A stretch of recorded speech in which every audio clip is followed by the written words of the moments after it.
නිහඬය.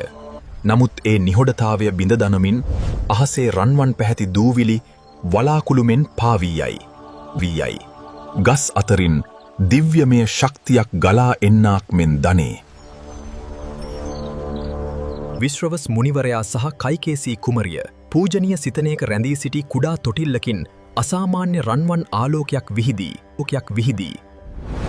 ඒ දෙස බලන ඔනාම එයකුට දැනෙන්නේ මහත් බියක්. මුළු ලෝකරම වෙව්වලවාලන යුගයක් පෙරලියක් සිදුකරන ඒ මොහොත උදාවිය.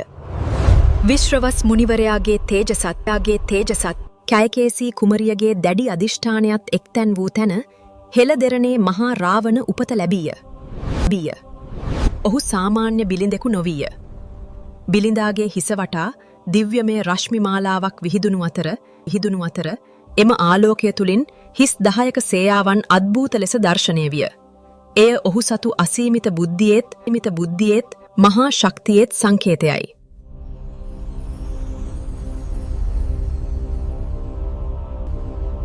අහස ගිගුම් දුන්නේය. සොබාදහම පවා ඒ උපතට ආචාර කළේය. මුළු විශ්වයම නිහඬව බලා සිටියේ අනාගතයේදී තුන් ලෝකයම දනගස්වන මහා අධිරාජයාගේ පළමු හුස්ම හෙළන දෙසයි.